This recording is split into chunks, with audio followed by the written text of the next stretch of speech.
I said when I was 9 that I wanted to be a director.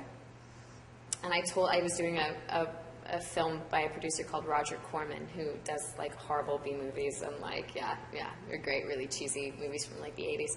And the director really was very sweet to me, and he asked me if what I wanted to do when I grew up, and I said I wanted to be a director, and he said, okay, well, do you want to direct a scene in the movie?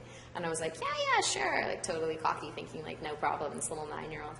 And he goes, okay, well, why don't you do it today? And it's this scene. And he brought me into the set, and he was like, how do you want to start it? And all this sort of stuff. And I got totally gun shy, and I freaked out, and I was like, I can't do this. I don't know what I'm doing. And so ever since then, I've really like not gone anywhere near directing. I've just been like, it's not something I could do. I could never do that. And then 3 years ago, I was approached by the producers of the show.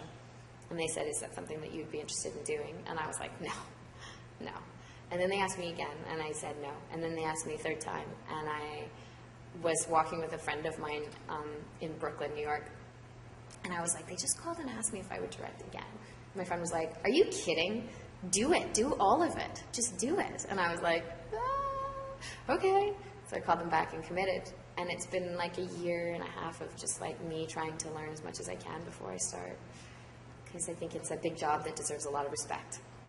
And then I started just hanging out with all my film geek friends. Like, we just started ramping it up, and we started hanging out like once a week and just really discussing films and talking about films and understanding from a technical position. And then I started directing little like practice scenes and short films for film schools and things like that. And then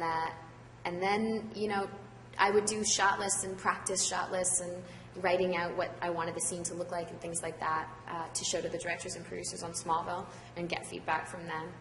And then I got my script last week, and I've been spending the week just sort of doing story notes and trying to figure out the best way to make it as cool as I can. And I have a friend who's been mentoring me and helping me out as far as like teaching me how to write story notes and like how to pitch story notes to writers and all that sort of stuff, because I don't know how to do any of that. And, and then I'm just going to go. I shadowed a couple of directors of the show that I thought were really masterful at what they did, and just tried to watch and take in as much as I could from them. But, I mean, you can talk about playing the cello for so long until you actually just have to pick up and play the friggin' instrument. Nietzsche said that art is the one thing that separates human beings from animals, and I believe that, because we're the only creatures on Earth that create just for the sake of creating. We're also the only creatures on Earth that pass things down that aren't necessarily instinctual.